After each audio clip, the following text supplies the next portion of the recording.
Puis moi, une question que je me posais, pourquoi tu as roulé quasiment toute ta carrière finalement avec Ski-Doo? Parce qu'évidemment, il y a d'autres marques de motoneige. Puis le Ski-Doo, Bombardier, ça a été, j'imagine, quoi? Ça a été des partenaires au début, un commanditaire, puis tu as fait ta carrière avec eux Des autres? coureurs qui t'engagent dans le temps. On a travaillé chez Skiroll en 76, quand on était engagé, qui était moi et Gilles. Après ça, Alouette, excuse-moi, et Skiroll dans le temps, 74, 76. Après ça, j'ai couru pour Kawasaki en 77 au Minnesota. Kawasaki faisait des motoneiges. Ouais, il faisait des motoneiges Wow. dans ce temps-là. Bon, un motoneige de course que j'avais copié pas mal de Skiroll. C'était quand même bien, mais c'était OK. pas à 100% à l'ordre. Bon. Puis là, après 77, je m'étais fait donner un Polaris du Québec pour courir le Polaris dans la série Québec. Bon, j'ai eu quand même bon succès avec ça, pareil. Ouais. L'année d'après, c'est là que j'ai tombé Bombardier Québec, qui fournissait des machines à certains coureurs. Alain Trottier, moi, d'autres, Robert Levac, des cas de même. Bon, puis j'ai commencé là, puis là, ça a bien été cet été-là. Puis l'année d'après, eux autres, ils venaient d'engager l'année d'avant, Bombardier, les deux frères Decker de Minnesota, de Wisconsin pour courir pour eux autres. Ça avait été moyen.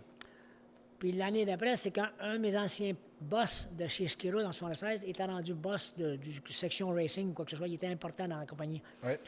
Fait qu'il voulait m'avoir là, c'est simple, hein? Fait qu'il m'a fait rentrer là. Puis là, la première course que j'ai faite pour eux autres à Grand Forks, au Dakota Nord, j'ai gagné. Wow. Le dimanche.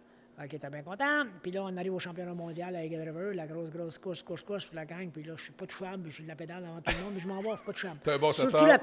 dans ce temps-là, c'était surtout la conduite. C'était pas tellement la constitutionnelle machin à 100 J'étais à cowboy pour mal à conduire la motoneige dans ce temps-là, il faut croire. Puis la piste était un peu endommagée, puis ça allait bien, que les autres allaient pas aussi bien que moi, c'est simple. Puis là, j'ai gagné celle-là. Puis là, ils étaient tous bien contents, puis peut-être patata. La semaine d'après, on s'en va au Michigan, puis là, je me casse la gueule, casse la jambe, quoi que ce soit. Puis là, ça a fini cette année-là de même. Tu cours pour eux autres en 83, je pense que oui, mais là, j'ai commencé la IndyCar à ce moment-là avec... Mais ça a été un bon partenaire, puis tu sais, était une marque québécoise aussi. J'imagine Ouais, que c'était écoute, important pour toi. Le fit était bon, là. Tu étais la vedette. L'association était bonne, c'est certain. Écoute, Bombardier qui est québécois, ben, Ben oui. je suis pas maniaque à être québécois comme... je regrette quasiment de parler français. Moi, j'aimerais ça parler anglais plus que d'autres choses. C'est tellement facile de parler l'anglais. Ben, tu parles anglais. Oui, mais c'est tellement facile de parler anglais que de parler au français. Français de France, c'est fancy, frais un peu, quand je dirais. Ben, c'est ce que j'ai remarqué. J'ai regardé plein d'entrevues, tu parles très, très bien anglais.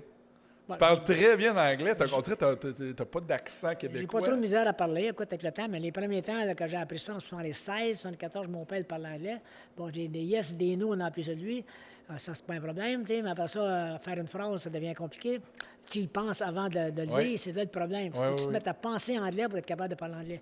Puis là, en 76, quand j'ai travaillé chez Kawasaki, bien là, j'ai pas le choix, j'étais un des anglais. Fait que là, ça a tout rentré. Mon épouse était au motel pendant un mois de temps sans parler l'anglais parce qu'il faut. Elle a appris les yes, les no, puis OK. Oui, pas le choix. Après ça, elle avait qu'à parler anglais sans trop de problème. Wow. Fait que Ski-Doo, dans ce temps-là, c'était-tu un bon backing? C'était quel genre de relation que tu avais avec Ski-Doo? T'as-tu un pilote factory? Tu te fournissais les pièces? Il t'aidait avec du développement? Comment ça fonctionnait? C'était quoi la relation? Relation... Il te fournissait le stock, toi, tu développais de ton côté avec ton dyno? On travaillait avec la compagnie à ce temps-là, de ce temps-là, on dirait en 80, 81, 82, 83. Je travaillais avec la compagnie même à Valcourt. Okay. Je m'en allais passer, pas l'hiver là, mais j'allais à tous les semaines, fin de semaine, ou des fois je passais l'hiver là. Puis là, on préparait le motoneige, on avait une idée de ce qu'on pouvait faire comme motoneige, on avait un dessinateur qui dessinait certains morceaux à notre goût qu'on pensait. On l'abâtissait, on l'essayait. Tu peux te mettre un doigt dans l'œil, des fois, dans certaines choses que tu essaies de faire, mais ça a quand même tout le temps été assez bien qu'on n'a pas eu ce problème-là. C'est une belle job, ça. Et on allait tester de bonne heure au début décembre au Chibougamau, c'est quoi là, à Saint-Jean. Ouais.